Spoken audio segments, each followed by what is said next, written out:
오늘은 하늘의 신령한 복이란 제목을 가지고 에베소서 1장 3절부터 6절까지 말씀을 좀 살펴봤으면 좋겠습니다.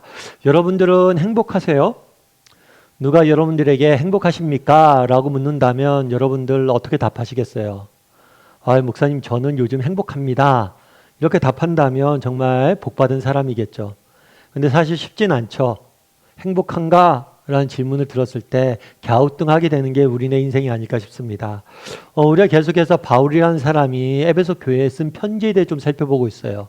지난주에 우리는 바울이 에베소에게 편지를 쓰면서 인사말에 대해서 배웠죠. 에베소서 1장 1절부터 2절까지 인사말이라고 그랬죠.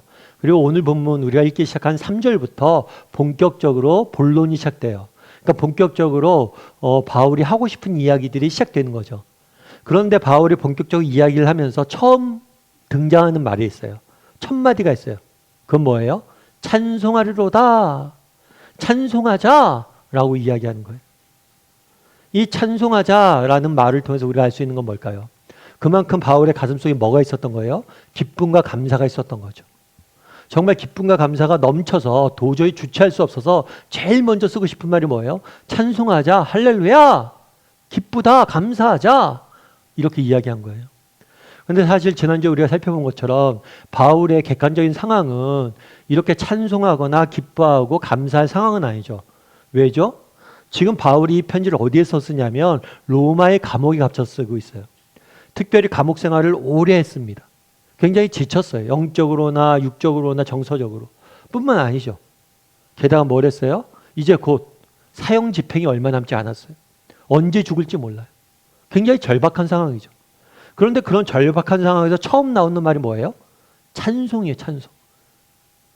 그 내면에 그 절박한 상황 속에서도 기쁨과 감사가 넘쳐나는 거죠. 이런 면에서 굉장히 바울은 어쩌면 굉장히 부러운 사람이죠. 우린 바울보다 어때요? 더 환경이 좋잖아요. 상황이 더 좋잖아요. 더 좋은 여건에 있잖아요. 그런데 우리 안에 이런 기쁨과 감사가 넘칩니까? 아니죠. 정말 우리가 더 좋은 여건에 있음에도 불구하고 수심이 가득한 게 우리네 인생이잖아요. 이런 면에서 우리도 바울처럼 정말 저런 상황 속에서 저렇게 기뻐하고 감사하고 찬송할 수 있다면 행복한 사람이 아닐까 싶습니다. 저는 오늘 바울의 이 기쁨에 대해 좀 살펴보길 원해요. 어떻게 바울이 이렇게 하나님 앞에 찬송할 수 있었을까? 어떻게 그 감옥에서도 기쁨을 잃지 않았을 수 있었을까? 이 부분에 대해서 좀 이야기를 나누고 또 우리 역시 바울처럼 기뻐하고 감사하고 찬송할 수 있는 사람이 되었으면 좋겠다라는 기대가 있습니다. 우리 먼저 3절 말씀을 다시 한번 읽어봤으면 좋겠습니다. 함께 읽도록 하겠습니다. 찬송하리로다. 하나님 곧 우리 주 예수 그리스도의 아버지께서 그리스도 안에서 하늘에 속한 모든 신령한 복을 우리에게 주시되. 앞서 얘기했던 것처럼 바울의 첫 마디가 뭐예요? 찬송하리로다. 바울이 그만큼 그 안에 뭐가 넘친 거예요? 기쁨과 감사가 넘친 거예요. 그러니까 툭 치니까 툭 나온 거예요. 그리고 바로 이 찬송하는 이유에 대해 설명합니다. 그 이유는 뭐예요? 하나님, 곧 우리 주 예수 그리스도의 아버지께서 뭘 했다고요? 우리에게 하늘에 속한 모든 신령한 복을 우리에게 주셨다. 다르게 얘기하면 바울이 그날 찬송한 이유가 뭐예요? 하나님께서 내게 뭘 주셨기 때문에? 복 주셨기 때문에 그래요. 이 복으로 인해서 하나님을 찬송하는 모습들을 보게 됩니다. 다르게 말하면 이 본문에서 우리가 알 수 있는 건 뭘까요? 하나님은 어떤 분이세요? 하나님은 우리에게 복 주시길 원하시는 분이세요. 다르게 말하면 하나님은 우리가 행복하게 살길 원하시는 분이심을 알 수가 있습니다. 우리 창세기 1장 27절부터 28절까지 말씀을 좀 살펴볼까요? 살펴보도록 하겠습니다. 하나님이 자기 형상 곧 하나님의 형상대로 사람을 창조하시되 남자와 여자를 창조하시고 하나님이 그들에게 복을 주시며. 하나님께서 뭘 하셨다고 그랬어요? 사람을 창조하셨어요. 특별히 자기의 형상대로 하나님 형상대로 지으셨다고 그랬죠. 특별히 남자와 여자를 지으셨다고 그랬어요. 그런 다음에 하신 일이 있어요. 그런 다음에 바로 하신 일이 뭐예요? 그들에게 뭘 주셨다고요? 복을 주셨다. 인간을 창조하고 제일 먼저 하신 일이 뭐예요? 복 주신 거예요. 다르게 말하면 인간을 왜 창조하셨습니까? 복 주시기 위해서 창조하셨어요. 여러분 그렇죠. 부모가 자녀를 낳았다고 가정해 봅시다. 그럼 자녀가 잘 되길 바랄까요? 안 바랄까요? 부모 입장에서 자녀가 잘 되길 바라죠. 자녀가 고생하고 슬퍼하고 아파하면서 인생을 살길 원하는 부모는 없습니다. 부모 입장에서 뭐예요? 우리 자녀가 정말 행복한 삶을 영위하길 바라는 게 부모의 심정이에요. 여러분들이 영화 감독이라고 생각해 보세요. 열심히 여러분들이 영화를 만들었어요. 그럼 이 영화가 많은 사람에게 사랑받길 원해요, 안 원해요? 원하죠. 그게 당연한 거예요. 마찬가지로 하나님께서 우리를 지으셨잖아요. 우리의 아버지 되시잖아요. 따라서 우리가 이 땅에서 뭘 누리길 원하는 거예요? 행복한 삶을 누리길, 정말 복 받길 원하는 게 아버지 되신 하나님의 심정이란 거예요. 우리의 작가 되신 하나님의 심정이란 거예요. 그럼 우리 가운데 그런 의문이 들 수 있죠. 목사님, 진짜 하나님 믿으면 행복해집니까? 정말 하나님 믿으면 복 받아요? 저 예수님 믿었는데 안 그런 것 같은데 행복하지 않은데요? 물론 그렇게 이야기할 수 있어요.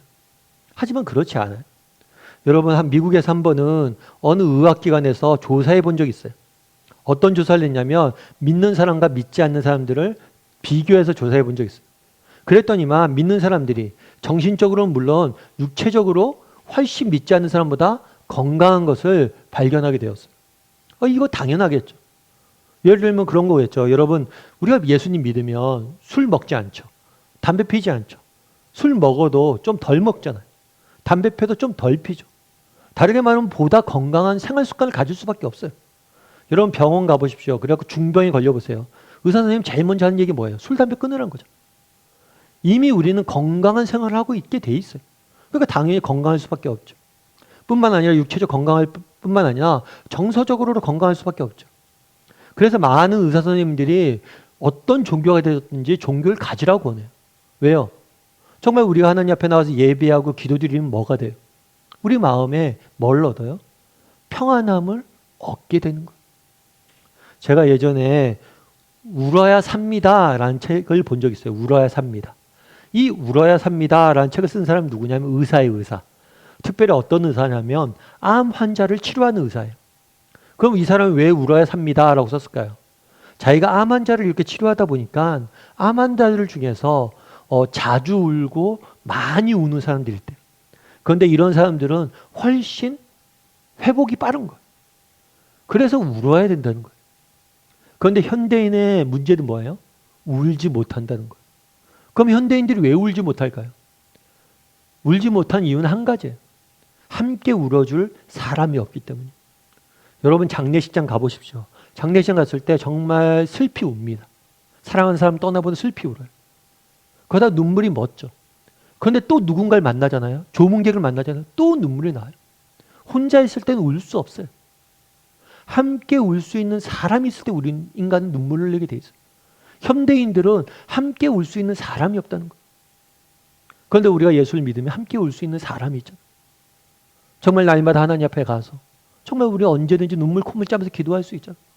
뿐만 아니라 교회에서 많은 성도들, 세상의 모든 관계는 뭐예요? 이해관계잖아요. 사회적 지위, 능력, 성적, 가진 것들로 평가하잖아요. 근데 교회는 그런 것도 자유롭잖아요. 정말 형제 자매로 만나서 서로의 이야기를 하고 눈물을 흘리잖아요. 그러니까 교회 다니면 정신적으로나 육체적으로나 모든 면에서 건강해질 수밖에 없어요. 뿐만 아니라 교회 나오면 예수님 믿으면 결혼 생활도 좋죠. 한 번은 미국에서 이런 조사를 해본 적이 있어요. 어떤 조사를 했냐면, 여러분 만약 다시 태어난다면 지금의 남편, 지금의 아내와 다시 결혼하겠습니까? 이런 질문을 해본 적이 있어요. 여러분 어떠세요? 이런 질문을 받는다면 뭐라고 답하시겠어요? 정직히 한번 답해 보세요. 뭐라고 답하시겠어요? 근데 어떤 남자분이 그러더라고요. 이 질문을 했더니, 목사님, 저는 여자로 태어나겠습니다. 남자로 1년 살아봤으니까 이제 여자로 태어나겠다고 하면서 대답을 회피한 거죠.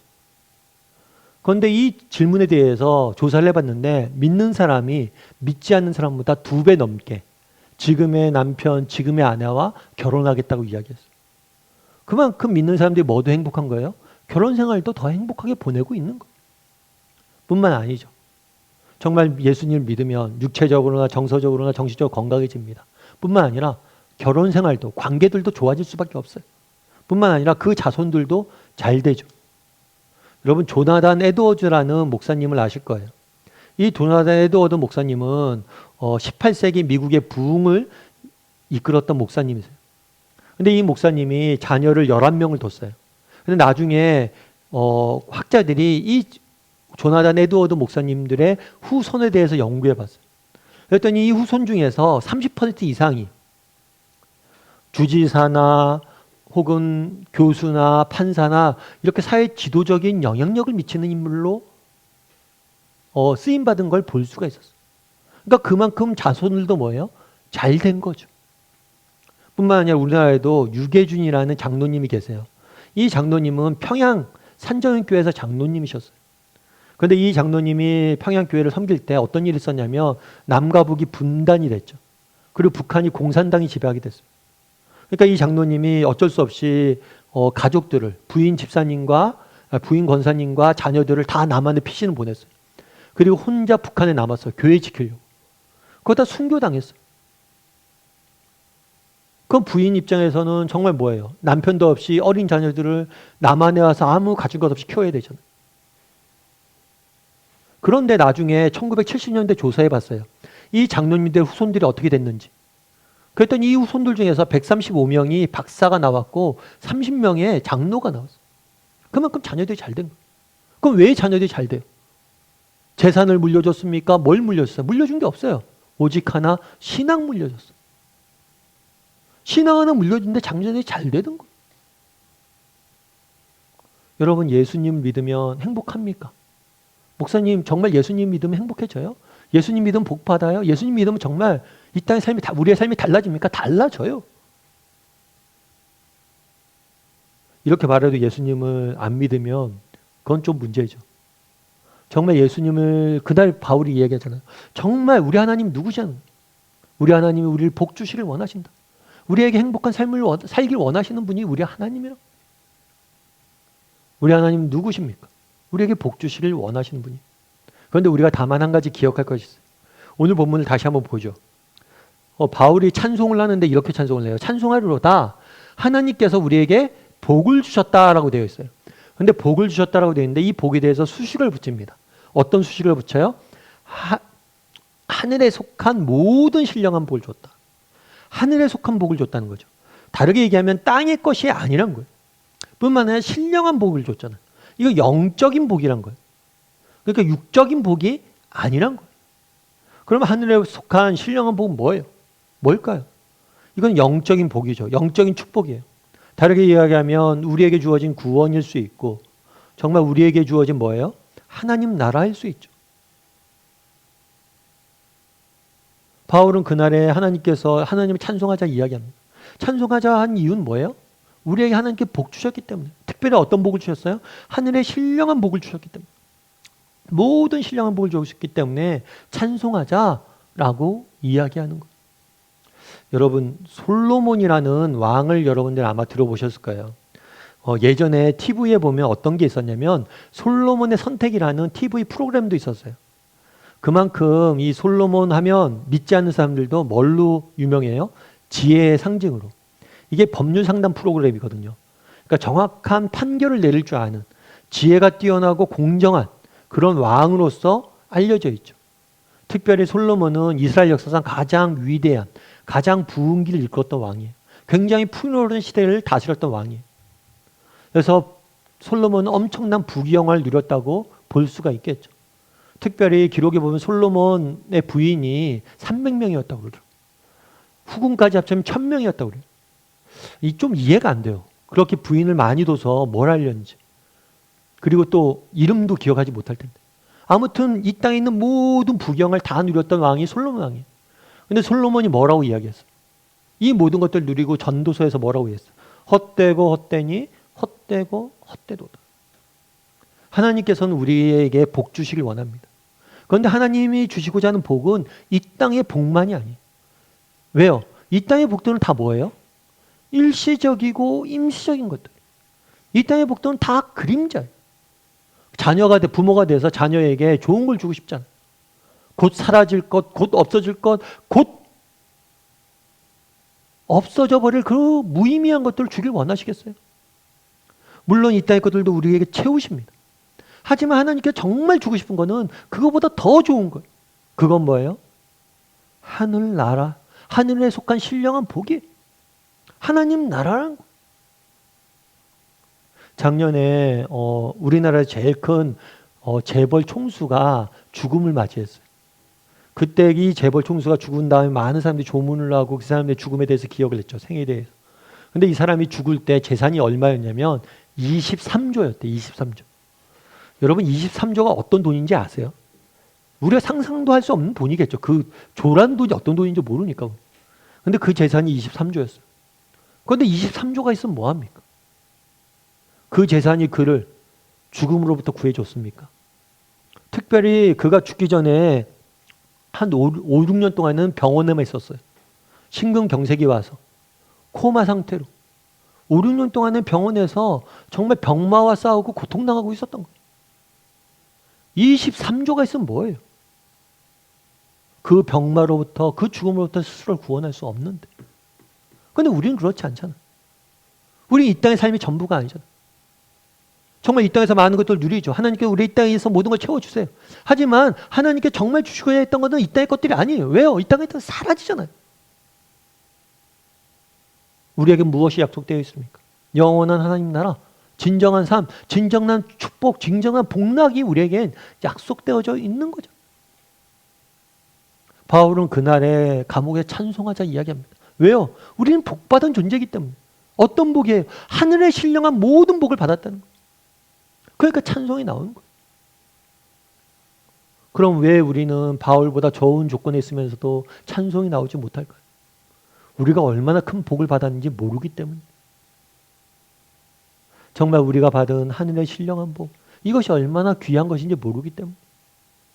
바라기는 우리 다음의 식구들이 정말 바울처럼 찬송할 수 있는 사람이 되었으면 좋겠어요. 아니 바울처럼 정말 우리가 얼마나 큰 복을 받은 사람인지 기억할 줄 아는 사람이 되었으면 좋겠어요.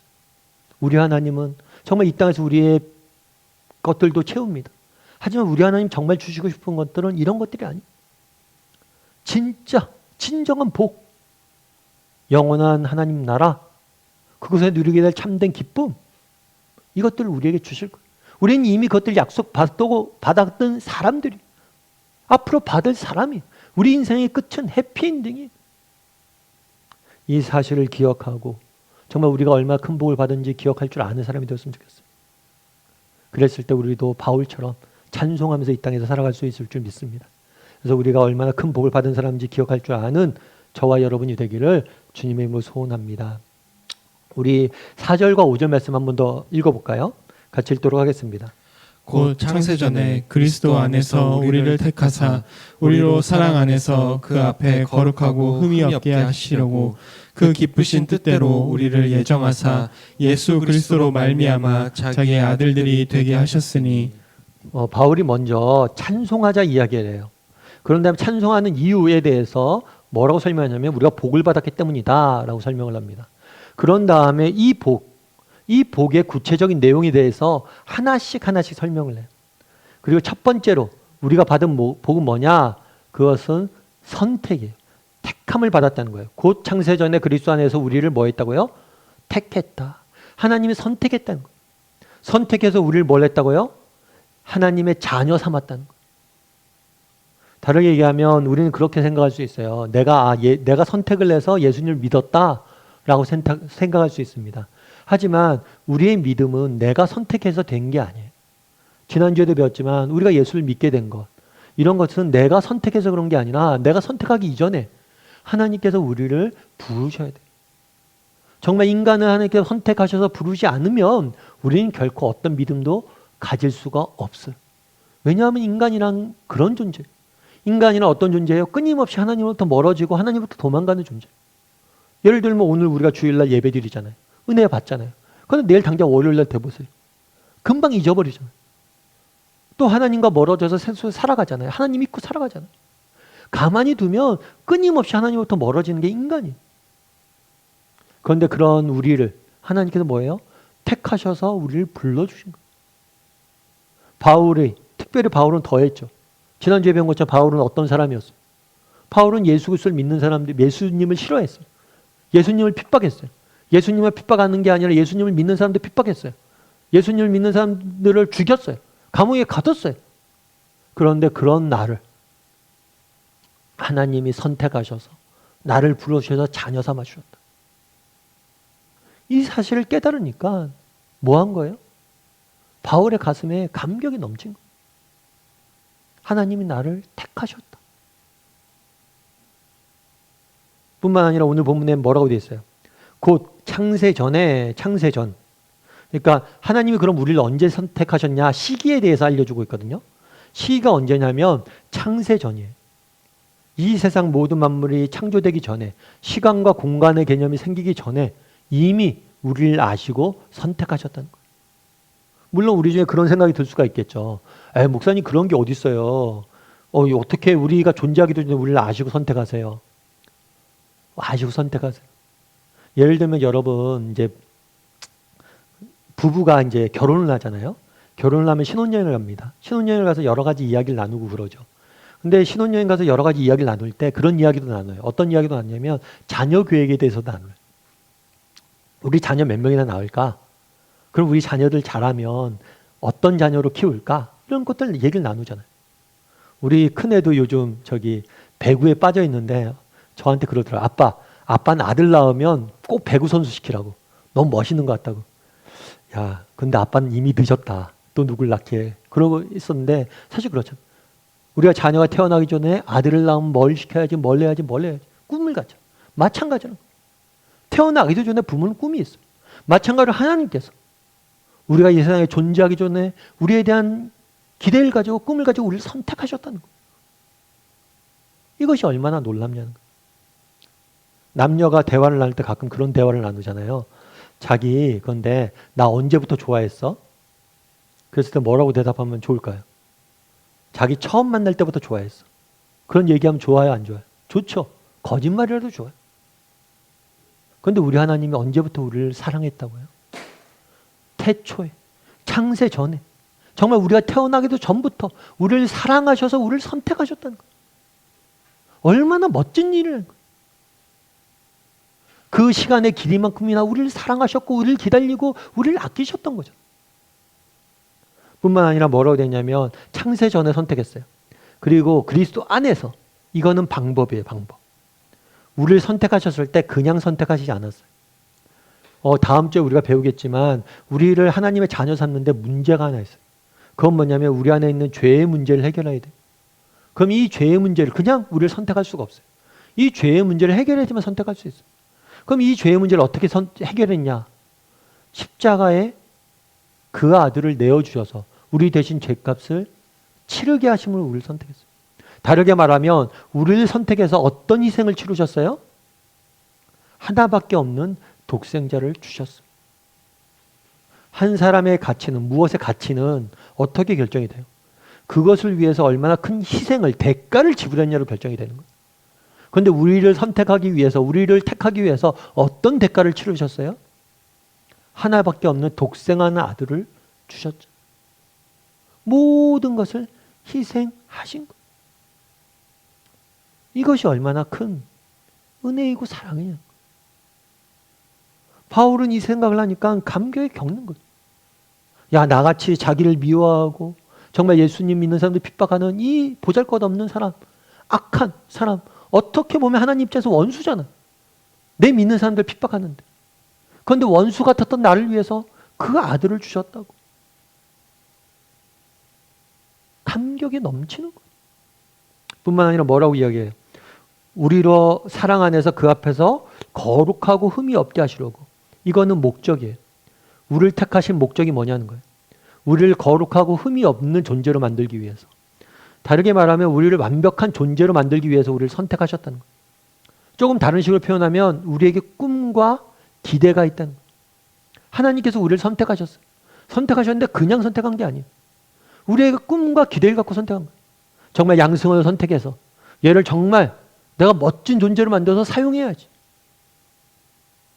그냥 불쌍해서 우리를 선택한 게 아니에요. 물론 우리를 사랑하시죠. 궁일이 여겼죠. 하지만 불쌍을 넘어서서 정말 우리를 꿈과 기대를 가지고 소망을 갖고 우리를 선택했다는 거예요. 그러니까 바울이 감격이 겨운 거죠. 야, 하나님이 나를 선택하셨어. 그런데 하나님이 나를 언제 선택했냐면 창세 전에 선택했대. 또 하나님이 나를 선택하셨는데 정말 나를 어떻게 선택했어? 그 아들을 주시면서 온갖 희생을 치르면서 나를 선택했대. 그리고 나를 선택하실 때 뭐예요? 꿈이 있으시대. 정말 큰 기대를 갖고 선택하셨대. 우리는 그런 하찮은 존재가 아니에요. 제가 예전에 어떤 책을 하나 읽었는데요. 이 책에서는 어떤 이야기가 있었냐면 병이라는 병이라는 화가에 대한 이야기예요. 병이라는 화가에 대한 이야기인데 이 화가가 3층 집에 1층에서 화실을 운영하고 있었어요. 3층 집에 1층에서 화실을 운영하고 있었는데 이 화실에서 운영하고 있는데 이 3층 집에는 어떤 여인이 한 명 살았어요. 근데 좀 자기가 보기에 좀 독특하더래요. 왜냐하면 이 여인이 애가 있었는데 애를 늘 업고 다녔는데 1층에서 3층까지 계단 올라가잖아요. 근데 눈이 멀쩡한 것 같은데 이상하게 한쪽 눈을 감고 계단을 오르락내리락 하는 거예요. 저 여인이 왜 눈을 저렇게 감고 다닐까? 이런 생각이 들었대요.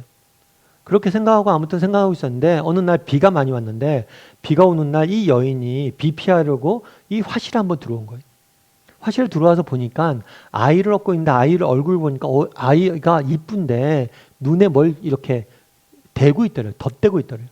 그래서 왜 그래요? 아이 눈이 왜 이래요? 물어봤더니만 아이가 태어나면서부터 눈이 실명이 된 거예요. 눈이 이상한 거예요. 눈이 다친 거죠. 그래서 한쪽 눈을 볼 수 없는 거야, 아기가. 그러면서 이 엄마가 뭘 부탁했냐면 이 사진 하나를 보여주면서 이게 우리 애 사진이에요. 이게 애 사진인데 애 사진을 그림 좀 그려줄 수 있어요? 라고 이야기를 했대. 그래서 이 화가가 그림 그려줄 수 있죠. 사진 보고 이제 초상화를 그려달라는 거죠. 근데 부탁 한 가지를 더 했어요. 뭘 했냐면 이 우리 아이를 그려줄 때 한쪽 눈이 지금 이상하잖아요. 이상한 눈으로 그려주지 마시고 정상적인 아름다운 눈, 나머지 한쪽과 똑같은 눈으로 그려달라는 거예요. 그려줄 수 있냐고. 물론 그려줄 수 있다고. 그래서 똑같이 그려줬어요. 그리고 이제 그림을 이제 이 여인에게 준 거죠. 선물한 거죠. 그래서 나중에 이 집에 한번 화가가 놀러 간 적이 있대요. 그래서 놀러 갔더니만 진짜 거실에 자기가 그린 그림이 딱 걸려 있더래요. 그러면서 자기가한테 그림을 그려 달라고 부탁했던 사연을 이야기해 줘요. 왜 이렇게 그림을 그려달라고 했냐면 자기가 원래는 아이가 어리잖아요. 어리니까 지금 눈 이식 수술을 할 수가 없다는 거예요. 그래서 아이가 좀 더 자라면 자기 눈을 이식 수술을 해줄 계획이래요. 그래서 눈 감고 계속해서 생활했던 이유가 뭐냐면 적응하려고. 나중에 아이에게 눈을 이식해주면 내가 적응하려고 눈을 감고 지냈던 거예요. 그런데 그림을 그려달라는 이유는 그거였대요. 아이에게 나중에 아이가 커서 자기 어렸을 때 모습을 보고 싶잖아요. 그러면 두 눈이 멀쩡한 초상화를 보게 해주고 싶다는 거예요. 뭐냐면 아이에게 아팠던 기억조차도 남기고 싶지 않은 거예요. 어렸을 때 자기 눈이 아팠던 그 흉한 모습조차도 기억에 남겨주고 싶지 않다는 거예요. 이 이야기를 듣고 이 병이라는 화가가 굉장히 많이 울었다고 그러더라고요. 그렇겠죠. 이게 부모의 마음이죠. 우리 하나님도 마찬가지로. 우리 하나님도 이 아픈 기억조차도 남겨주고 싶지 않은 분이 하나님. 우리 하나님이 우리를 선택하셨어요. 어떻게 선택하셨어요? 우리를 위해서 그 아들까지 아무것도 아끼지 않고 모든 것을 희생하셨어요. 뿐만 아니라 우리 하나님이 우리를 선택하셨어요. 어떻게 선택하셨어요? 꿈을 갖고 선택하셨어요. 기대를 갖고 선택하셨어요. 내가 정말 너에게는 그 아팠던 기억조차도 내가 남겨두고 싶지 않다. 정말 너의 인생을 정말 아름다운 것도 다 채워주고 싶다. 이런 바람을 갖고 우리를 선택했다는 거예요. 그러니까 우리가 슬퍼할 일이 뭐가 있냐는 거예요. 우리가 낙심할 일이 뭐가 있냐. 바울이 이야기하는 거예요. 우리가 왜 낙심하고 왜 슬퍼하냐. 우리에게 하나님이 계신데 그 하나님이 우리를 선택하셨는데 그 사실을 기억하니까 바울은 뭘 하는 거예요? 감사와 감격이 넘치는 거예요. 하나님이 나와 계신데 정말 내 아픈 기억마저도 지우길 원하시는 하나도 기억 안 하길 원하시는 그 하나님이 나와 함께 계시는 바라기는 우리 다음의 식구들도 정말 우리 하나님을 바라봤으면 좋겠어요. 우리를 선택하신 그 하나님. 정말 우리를 위해서 아무것도 아끼지 아니하시고 우리를 위해서 꿈과 기대를 갖고 계신 그 하나님. 그리고 그 하나님께서 우리 인생을 그렇게 인도하실 거죠. 그런 하나님을 바라봤으면 좋겠어요. 그런 하나님에 대해서 정말 기대했으면 좋겠어요. 그랬을 때 우리도 바울처럼 뭐 할 수 있는 거예요? 하나님을 찬송할 수 있는 거예요. 우리도 바울처럼 정말 우리가 받은 하늘의 신령한 복, 그리고 정말 하나님께서 우리를 선택하셨던 이 사실, 이 주는 정말 은혜에 대해서 깊이 묵상하고 정말 하나님을 찬양하고 정말 소망을 가지고 이 땅을 살아갈 줄 아는 저와 여러분이 되기를 주님의 이름으로 소원합니다.